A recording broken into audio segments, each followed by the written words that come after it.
Assalamualaikum warahmatullahi wabarakatuh. Bertemu lagi dengan saya, Ratih Hafsara Maharani dalam mata kuliah aplikasi komputer. Untuk pertemuan kali ini, kita akan membahas mengenai bagaimana cara membuat UML dengan menggunakan sebuah software yang bernama Visual Paradigm. Sebenarnya ada beberapa software yang bisa digunakan. Salah satunya Star UML, kemudian Visio. Nanti akan dibahas kembali mengenai bagaimana cara membuat desain dengan menggunakan Visio. Dan masih banyak lagi aplikasi yang bisa digunakan dalam membuat desain, khususnya desain sistem. Nah, kita mulai saja untuk membuat Visual Paradigm. Caranya, yang pertama, kita buka dulu aplikasi yang ada di dalam laptop atau komputer kita.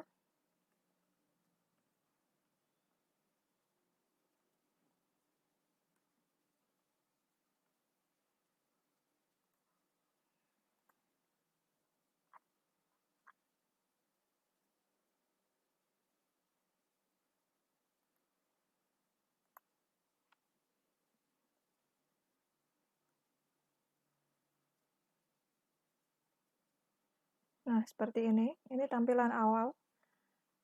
Software ini bisa diunduh di situs resminya atau bisa kalian cari di dalam toolbar pencarian.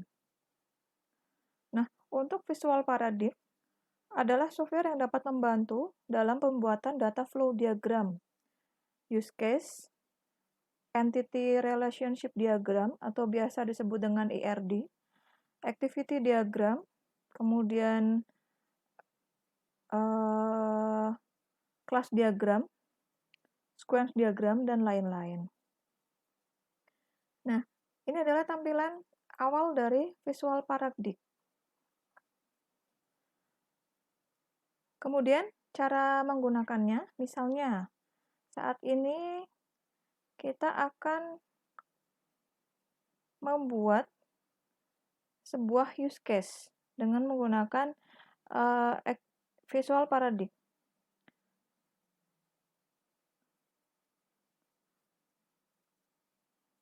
Kita mulai project baru, jadi secara default biasanya dia akan membuka file yang telah diedit sebelumnya. Namun karena kita akan membuat baru, kita klik project kemudian new. Beri nama terlebih dahulu. Misal di sini saya akan membuat desain mengenai use case diagram sistem ATM. Kita tuliskan namanya apa. Misalnya seperti ini. Kemudian create. Kita tunggu beberapa saat. Nah, ini adalah layar yang terbuka. Itu baru yang pertama adalah kita membuat project terlebih dahulu. Lalu yang berikutnya kita buat diagramnya, diagram use case khususnya. Pilih di bagian toolbar bagian atas, kita pilih diagram kemudian new. Kita pilih use case. Use case, kemudian next. Nah, ini tampilan berikutnya yang akan ditampilkan. Kita pilih blank, tapi kalau misalnya mau mengedit yang sudah ada di dalam software tersebut, tinggal kita cari di bagian view yang terlihat. Kita scrollkan bagian bawah mana yang akan kita gunakan. Nah, ini ternyata di sini sudah ada use case example ATM. Tapi kita akan membuat baru, jadi kita buat dengan menggunakan blank. Kemudian klik next. Beri nama use case diagram. Ini bebas ya penamaannya. Jadi saya tuliskan use case diagram ATM. Oke. Nah, di bagian layar sebelah kiri, ini terdapat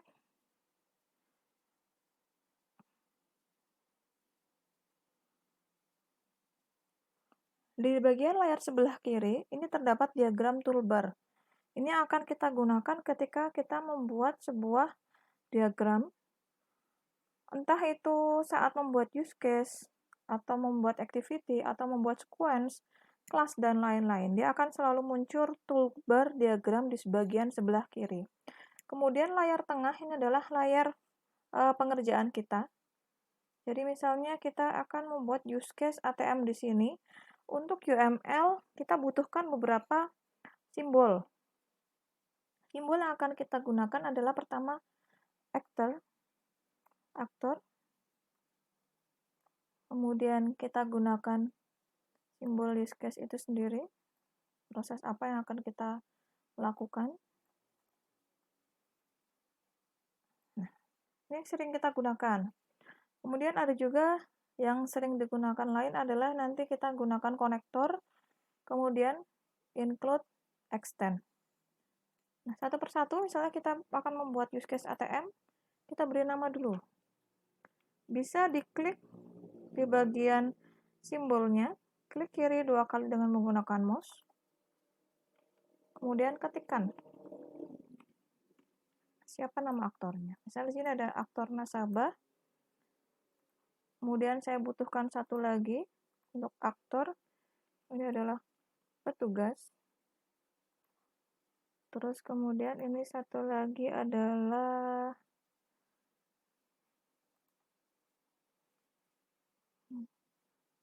ini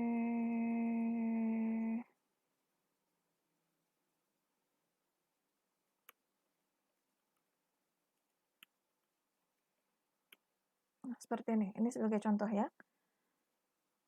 Lalu di bagian simbol use case-nya itu sendiri kita akan melakukan proses apa? Misal di sini kita akan memasukkan proses memasukkan kartu. Lalu saya butuhkan lagi mengecek saldo. Saya butuhkan lagi mengambil uang.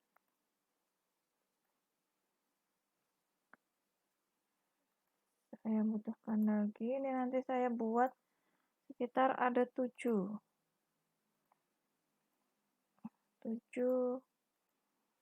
kegiatan yang akan dilakukan oleh sistem. Untuk mata kuliah UML sendiri nanti akan ada mata kuliahnya tersendiri, hanya saja kegiatan ini biasanya dilakukan saat kita membuat TA atau tugas akhir. Jadi diagram inilah yang akan kalian gunakan atau akan kalian buat saat penulisan TA.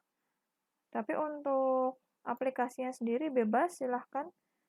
Saya hanya memberi contoh di sini. Nah, seperti ini.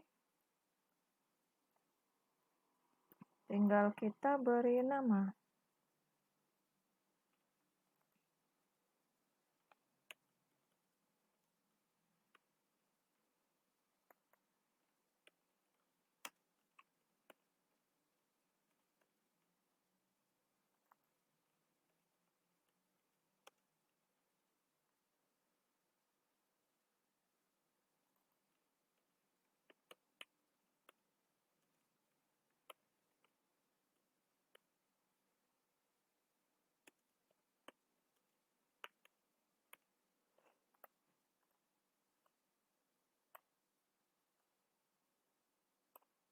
Nah, sudah jadi.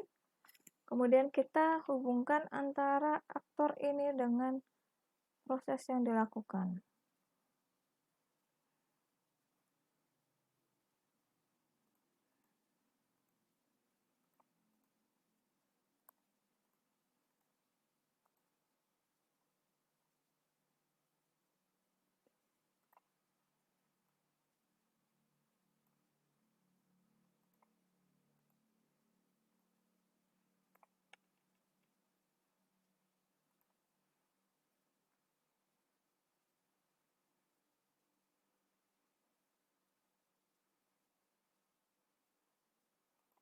Kita hubungkan satu persatu.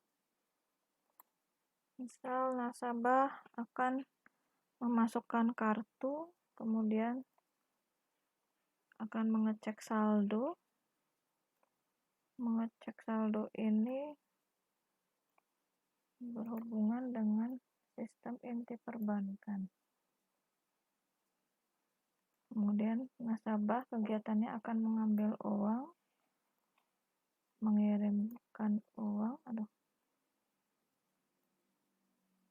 kemudian keluar dari sistem.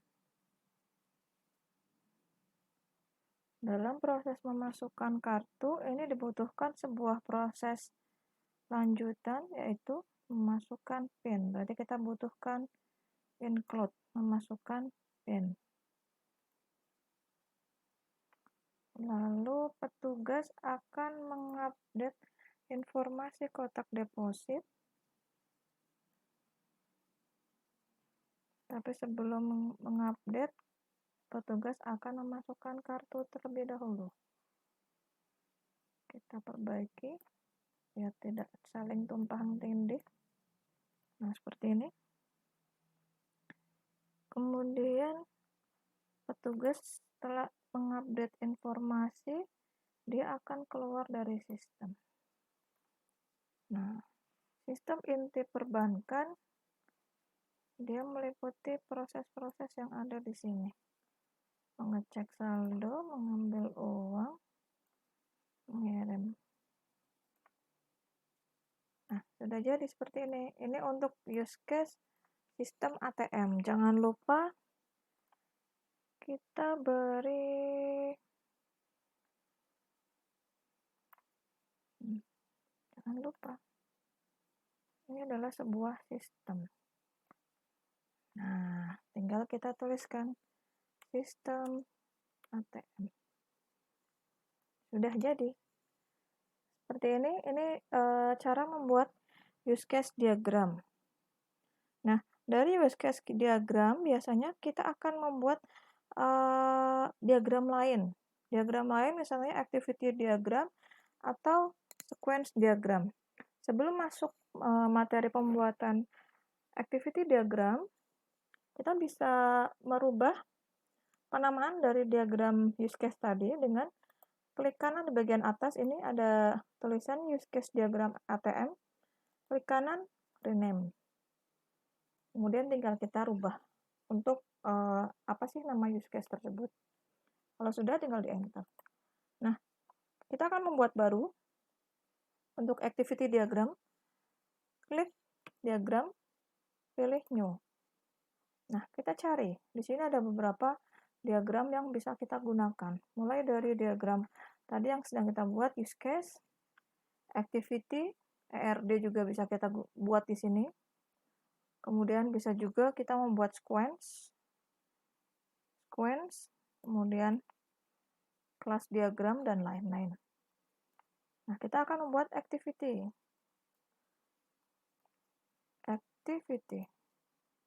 Next, sama seperti tadi, ini tampilan yang akan muncul di dalam aplikasi yang akan kita gunakan.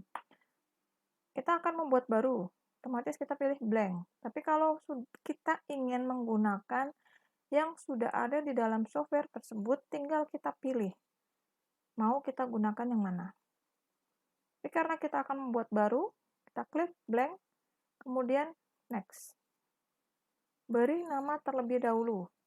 Misal di sini ada 7 proses yang akan dilakukan. Salah satunya adalah memasukkan kartu. Berarti kita membuat activity diagram untuk memasukkan kartu. Oke. Seperti ini. Sama seperti tadi. Akan muncul toolbar di bagian sebelah kiri. Apa saja yang akan kita gunakan.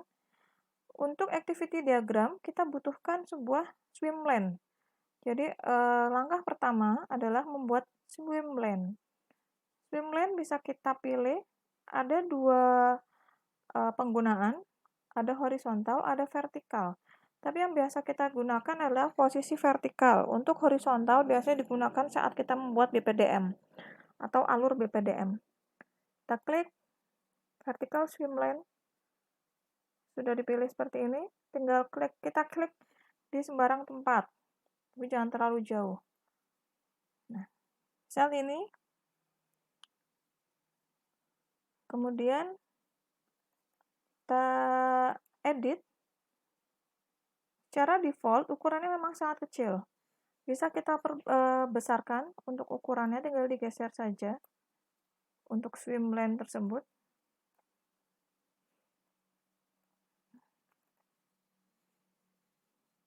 Kemudian di sini, misal di sini memasukkan kartu, faktornya adalah nasabah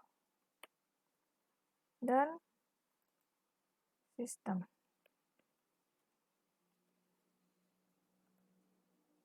Misalnya ya, terus kita perbesar dulu.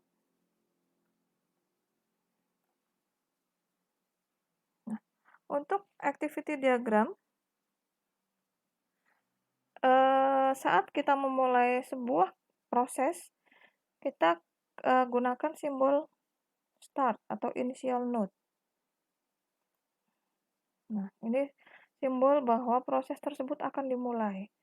Kita klik, kemudian kita gunakan. Untuk penjelasan apa itu activity, apa itu action, nanti akan dijelaskan lebih lanjut di mata kuliah basis data.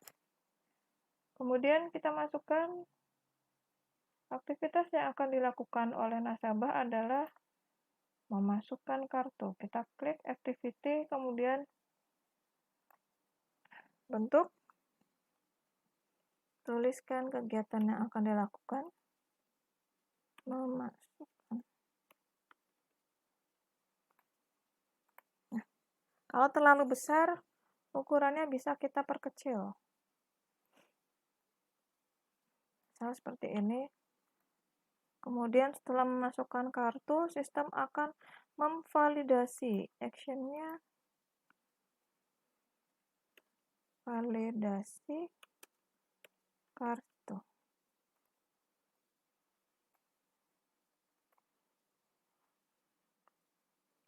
Kemudian kita butuhkan sebuah simbol lainnya.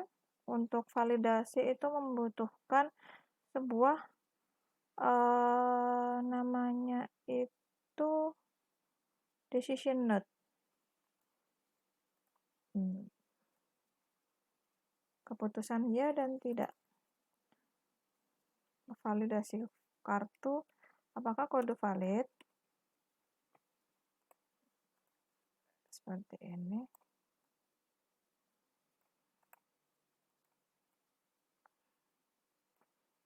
Saat kode itu valid, maka dia akan, kita pindahkan dulu. Cara memindahkan simbol-simbol dari activity itu sendiri, klik kiri mouse dari arah luar swimlane, kemudian drag. Pindahkan sedikit agar posisinya pas. Seperti ini. Kemudian aktivitas action yang dilakukan berikutnya adalah action sistem untuk mengeluarkan kartu dan action system untuk menampilkan menu pin. Karena kegiatan berikutnya yang akan dilakukan adalah menampilkan menu pin.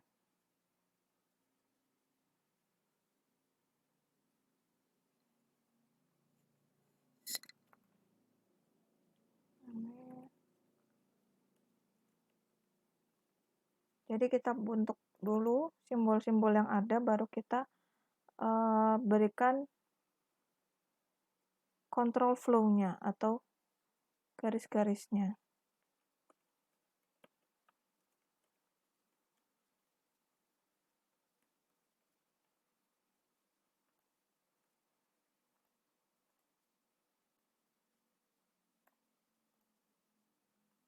Setelah ini sudah selesai activity final node.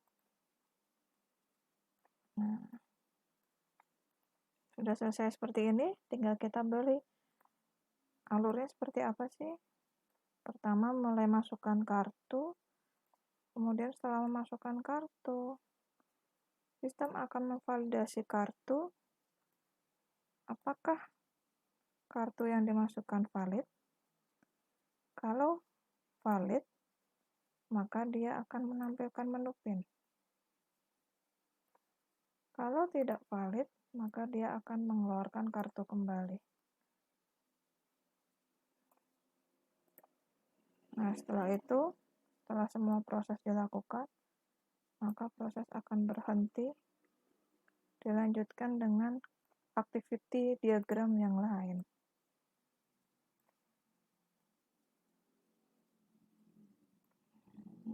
Nah, sudah selesai.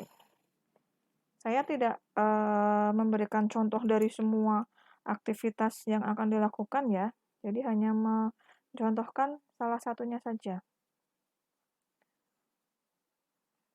Kemudian setelah ini kita simpan dengan menggunakan Ctrl S. Nah, ini sudah tersimpan. Kemudian bagaimana cara memindahkan diagram ini ke dalam Microsoft Word? Namun sebelumnya kita simpan dulu projectnya tadi. Tadi sistem ATM, muncul kotak dialog seperti ini, kemudian kita klik Save. Nah, cara memindahkannya, kita lihat apa saja sih yang sudah kita buat di dalam Visual Paradigm tersebut. Di bagian ujung kanan atas, ini ada switch diagram, kita klik. Nah, kita bisa lihat diagram-diagram apa saja yang sudah kita buat di dalam software tersebut. Atau bisa juga sebelah kanan, kita gunakan Open Project Browser. Nah, ini tampilannya akan lebih besar, apa saja yang telah kita buat di dalam Visual Paradigm. Kemudian kita close. Seperti ini.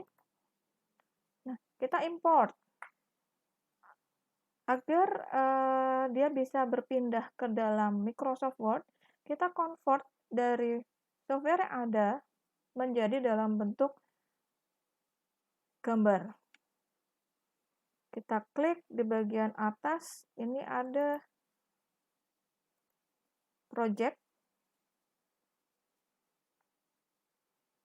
Kita pilih export.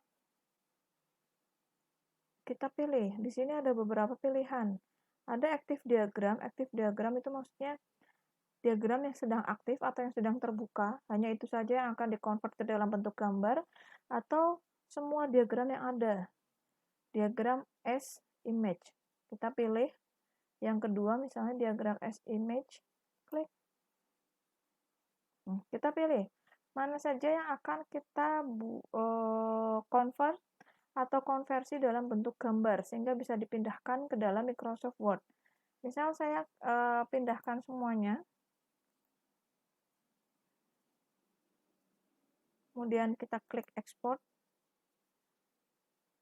Nah, sudah jadi. Sudah jadi, secara default dia akan mengarahkan ke folder yang bersangkutan. Kita klik open folder. Nah, inilah hasilnya. Ada dua. Tadi yang kita buat adalah dua diagram. Ada use case diagram, ada activity diagram. Lalu misalnya kita pindahkan ke Word. Kita kopikan. Klik kanan copy atau Ctrl C. Kemudian kita buka Word.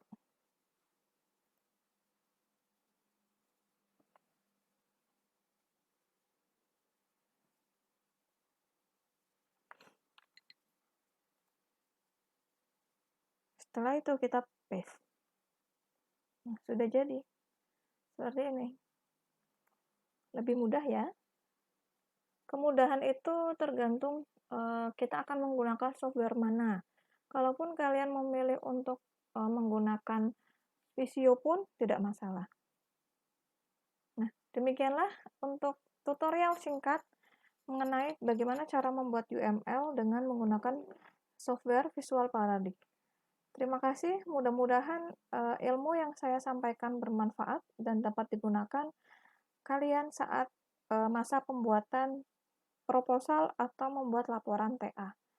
Sebelumnya, Assalamualaikum warahmatullahi wabarakatuh.